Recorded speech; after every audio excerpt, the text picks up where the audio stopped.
Bienvenue sur Africa 24 dans cette nouvelle édition du 12-15. Voici les titres de l'actualité. Le 4 février 2018, c'est la date retenue pour les élections communales en Guinée après plusieurs reports. Une satisfaction pour Aboubacar Silla, président de l'Union des forces du changement. L'opposant appelle au respect du calendrier électoral. Vous l'entendrez.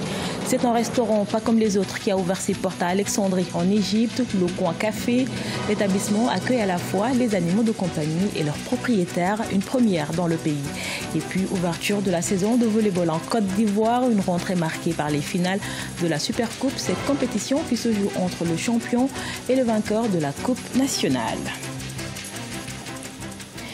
Mais tout d'abord en Guinée, la date des élections communales est désormais connue. Après 12 ans de reports successifs, les Guinéens éliront leur maire le 4 février 2018. Des élus qui remplaceront les délégations spéciales à la tête de communes installées depuis l'arrivée au pouvoir du président Alpha Condé. La campagne électorale démarrera le 20 janvier pour ce scrutin très attendu qui autorise pour une fois les candidatures indépendantes. On écoute à ce propos Aboubacar Silla, président du parti d'opposition Union des forces du changement.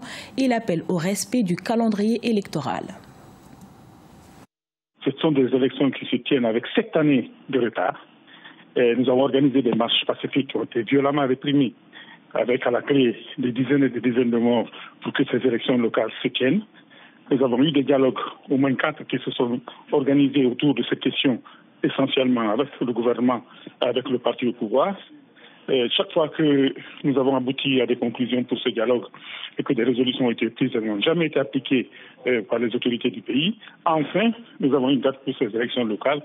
Enfin, les élus locaux vont être des vrais élus, au nom de nommés locaux. Enfin, ils vont s'exprimer à partir de la légitimité que leur confère le suffrage universel, au lieu de s'exprimer au nom de populations pour lesquelles ils n'avaient aucun mandat. Donc, nous sommes très contents. Nous sommes plus que satisfaits. Nous espérons que la date sera tenue, parce qu'il est arrivé des périodes en Guinée où des élections ont été programmées, où des campagnes ont été officiellement ouvertes, des campagnes électorales, c'est-à-dire à moins de 2 mois de scrutin, et après ces élections se sont retrouvées reportées pour une raison ou pour une autre. Nous espérons que cette date sera tenue. Nous avons dépassé le cap de la gestion des candidatures. Plus de 1300 listes de candidatures ont été déposées à la CENI et acceptées par celle-ci. Nous sommes actuellement au stade de la distribution des cartes d'électeurs. C'est une opération qui dure un mois.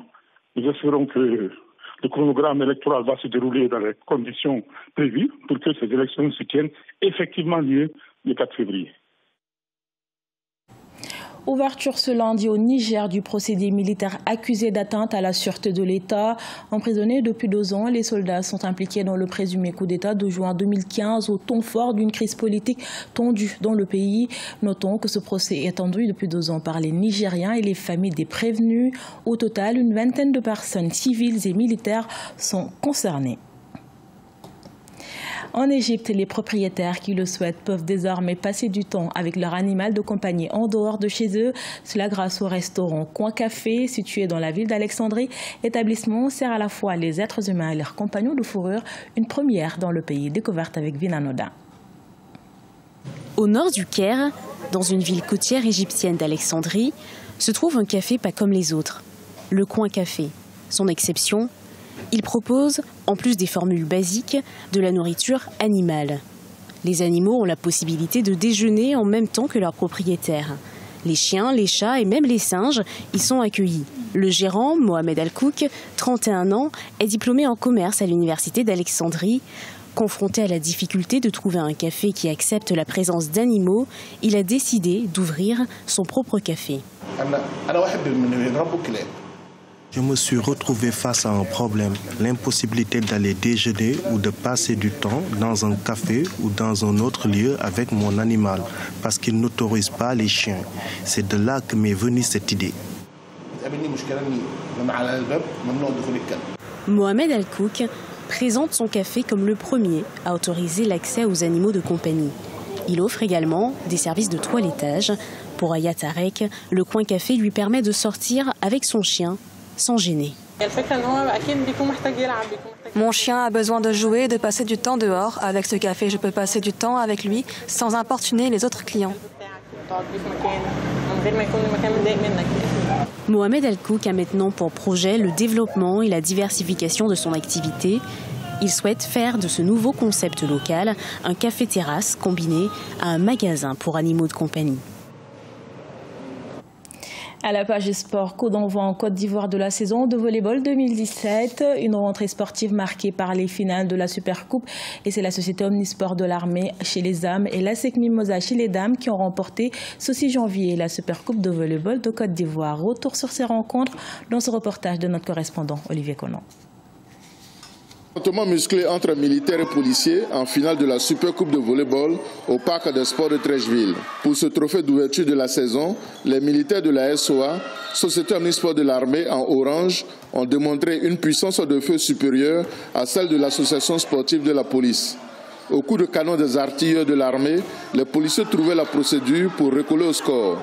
25-20, 21-25, 25-13 et 23-25. À 2-7 partout, la victoire s'est décidée au tie-break. Un 5e set remporté par les militaires, 15-8. On a perdu ici en demi-finale du championnat national contre cette même équipe. C'était pour nous un challenge, l'occasion pour nous de rectifier le tir. Oui, certes, difficilement, mais l'objectif est atteint. Chez les dames, l'ASEC Mimosa en maillot gris a confirmé sa suprématie sur le Stella Club d'Adjamé qu'elle a battu 3-7-0, 25-14, 25-22 et 25-15. Comme l'année dernière et les années précédentes, les dames de la SEC ont démontré leur niveau supérieur pour la première fois sous les yeux de Roger Wognet, président du conseil d'administration du club jaune et noir. Pour ce dernier, la SEC va briller dans toutes les disciplines sportives où ses équipes sont engagées. C'est le volley aujourd'hui, le football on le sait, c'est le volley, j'espère demain le handball et j'espère demain le basket. Voilà, donc on revient petit à petit, reprendre en main les disciplines où on a brillé pendant de longues années. Après avoir démarré l'année avec la Supercoupe, la Société Omnisport de l'armée chez les hommes et l'ASEC Mimosa chez les dames comptent bien asseoir leur domination sur le volleyball ivoirien durant la saison 2018. Ce journal a été réalisé par l'ensemble de la rédaction. Merci pour votre fidélité. Dans un instant, une nouvelle édition de l'actualité sur Africa 24.